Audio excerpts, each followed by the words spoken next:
के हवाले से क्या कहते हैं कि किन बुनियादों पर अदालत ने ज़मानत मुस्तरद कर दी है, फिर एक सेशन अदालत में चली गई है, आज आपने रिमांड कंटेस्ट किया, क्या समझते हैं कि ये सारा मामला कब तक और कैसे चलेगा? देखिए, ये ज़मानत जो सोराब के ख़िलाफ़ 2 FIRs हैं।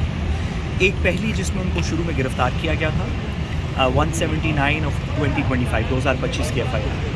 उसमें अब से 4 दिन पहले सोराब को अब से कुछ दिन पहले सोराब को जुडिशल रिमांड पे कर दिया गया था। हमने बेल अप्लाई की, ज़मानत अप्लाई की, लेकिन एक्सपेक्टेशन भी यही थी कि जिस तरह का ये हाई प्रोफाइल केस बन चुका है, मुश्किल था कि यहाँ से बेल हो। ये अपील में किसी बड़ी अदालत से ही बेल हो, कोशिश करेंगे एडिशनल सेशन जज से, हाई कोर्ट से बेल हो जाए।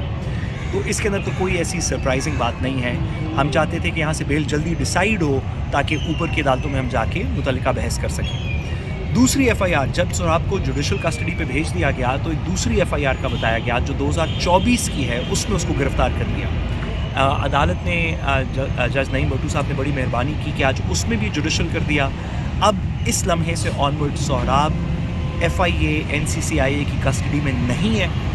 वो अब जेल जो कैंप जेल है वो वहाँ पे उनको मुंतकिल कर दिया गया है। FIA से हमने कंफर्म भी किया है और अब हम इनका बेल प्रोसेस शुरू करेंगे और हमें यकीन है कि कानून और आइन के मुताबिक जो आगे की सीनियर अदालतें हैं वो इसको मेरिट्स पे इसका फ़ैसला करेंगी और सोराब के ख़िलाफ़ कोई ऐसी एविडेंस नहीं है। आज भी जैसे कि आपने बहस भी देखी, आज भी FIA के पास जवाब कोई नहीं था, लेकिन क्योंकि इस तरह के केसेस में कभी कभी एक से ज़्यादा प्रोसीडिंग्स होनी पड़ती हैं, तो हम ये एक्सपेक्ट कर रहे थे कि यहाँ से बेल तो नहीं मिलेगी, लेकिन अगर यहाँ से जुडिशल करके उसको जेल भेज दें, FIA की कस्टडी से निकाल दें, तो हम आगे इंशाल्लाह ताला बेल्स करवा लेंगे। इंशाल्लाह अगले चंद दिनों में, अगले हफ्ते के अंदर इसमें कुछ अच्छी ट्रांजिट रिमांड के बगैर किसी भी मुल्जिम को एक शहर से दूसरे शहर लेकर जाना, ये कितना बड़ा ब्लंडर है, कितनी बड़ी कानून की खिलाफ वर्जी है। और इस पॉइंट पर क्या अब कानून और इंसाफ करने वाले इदारे खामोश रहेंगे?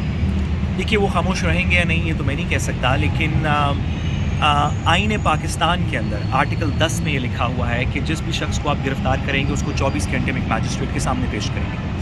वो ट्रांजिट रिमांड के लिए किया जाए या असल रिमांड के लिए किया जाए, 24 घंटे के अंदर मैजिस्ट्रेट के सामने पेश करना पड़ता है। सोराब को शुरू में नहीं किया गया था 24 घंटे में मैजिस्ट्रेट के सामने पेश। ये आइन के आर्टिकल 10 की खिलाफ वर्जी है। आइन की खिलाफ वर्जी से ऊपर तो कोई कानून नहीं है जिसकी खिलाफ वर्जी हो सकती हो। इस बात को हम इस्लामाबाद हाई कोर्ट जिनकी टेरिटोरियल जुरिस्डिक्शन से ये हुआ था, उनके सामने हम इस बात को एजुकेट कर रहे हैं। इंशाल्लाह हमें उम्मीद है कि इसमें कोई अच्छा फैसला। साहब, FIA के एहलकार ने कहा कि हमें लैपटॉप बरामद करवाना है जो कि सियासत.पी के ऑफिस के अंदर है। आप नहीं समझते कि सोराब सिर्फ बहाना है, सियासत.पी के टारगेट है? देखिए, जो दूसरी FIR, पहली FIR तो सोराब के एक इंटरव्यू की वजह से थी कि उन्होंने एक सियासी शख्सियत का इंटरव्यू किया। सोराब के ख़िलाफ़ तो कोई एलिगेशन नहीं थी। इंटरव्यू के जवाब में जो बातें की गई उस सियासी शख्सियत की तरफ से, उसके ऊपर असल FIR थी, तो सोराब के ऊपर कोई एलिगेशन नहीं थी। दूसरी FIR के अंदर दूसरी FIR किसी इंटरव्यू के बेसिस पे नहीं है, वो है ही सियासत PK के ख़िलाफ़। अदील हबीब साहब उसके अंदर मेन एक्यूज हैं जो सियासत PK के ओनर हैं, और साथ ही साथ लिखा हुआ है कि सोराब और दीगर लोगों को का क्या गिल्ट है क्या नहीं, इफ़ एनी अल्फाज FIR में लिखे हैं कि क्या उनका कोई कसूर है, इफ़ एनी ये इन्वेस्टिगेशन में डिटर्मिन करेंगे।